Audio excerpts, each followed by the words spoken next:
Արմավիրի մարզի Մուսալեռ գյուղում անչափահաս երեխան, որը պետք է վայելի իր անդորրն ու պատրաստվի հաջորդ օրվա դասերին, հայտնվում է TikTok հարթակում։ Օրագիր Նյուզը պարբերաբար արձանագրել է, որ երեխայի մայրն ամեն գիշեր, այն ժամին, երբ երեխան պետք է քնի, միացնում է TikTok սոցիալական ցանցի ուղիղ եթերը, ասում, որ երեխան բարի եւ գումար խնդրում օգտատերերից։ Նկատենք, որ երեխան ունի առողջական խնդիրներ։ Ալիք ունի գլխուղեղի նիրվի կիստով, կիստան ջուրա, կիստան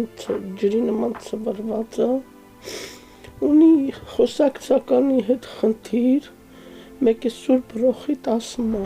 Սա պարբերական բնույթ կրող երևույթ է, որը ոչ միայն խաթարում է երեխայի քունն ու հանգիստը, այլև անհնարին է դարձնում նրա դպրոց հաճախելը։ Այս երևույթը իրավական համարժեք գնահատական կարող է ստանալ։ Քնելու այս հանգստի իրավունքն է, չէ, քնելու հանգստանալու իր բնականոն զարգացման հետ կապված նաև այս հարցերն այստեղ բնականաբար շոշափում, ինչը կարող է անդրադառնալ իրան, որ երեխան իհարկե եթե դպրոցահասակա այնտեղ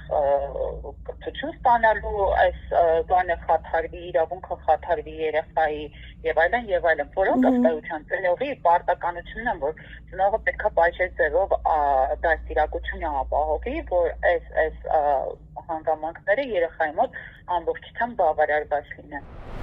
Օրագիր Նյուզը կապ հաստատեց պատասխանատու կառույցների հետ հարցի շուրջ պարզաբանումներ ստանալու նպատակով։ Մարդու իրավունքների պաշտպանի գրասենյակից, Արմավիրի մարզպետարանից, Միասնական սոցիալական ծառայությունից հայտնեցին, որ հնարավորինս սեղմ ժամկետներում կփորձեն իրականացնել ընտանիքի նույնականացումը եւ ձեռնարկել համապատասխան քայլեր։ Առերևույթ այսպիսի իրավիճակում խախտվում են մի շարք իրավական նորմ։ ՄԱԿ-ի մանկական իրավունքների կոնվենցիա հոդված 18, որը սահմանում է ծնողի պարտականությունը երեխային խնամելու, պաշտպանելու եւ նրա լավագույն շահը առաջնային դիտարկելու համար։ ՀՀ օրենքները երեխայի իրավունքների մասին, որը սահմանում է երեխայի հանգստի, ժամանցի եւ արժանապատի վերաբերմունքի իրավունքը։ ՀՀ Սահմանադրության հոդված 38-ը, որը նախատեսում է, որ յուրաքանչյուր երեխա ունի հատուկ պաշտպանության իրավունքներ եւ պետությունը պարտավոր է ապահովել նրա առողջությունն ու բարեկեցությունը։ ՀՀ ընտանեկան օրենսգիրք, ըստ որի ծնողական իրավունքները չեն կարող իրականացվել երեխայի շահերին հակասող ձևով։ Ծնողները պատասխանատվություն են կրում երեխայի դաստիարակության, առողջական եւ բարոյական զարգացման համար։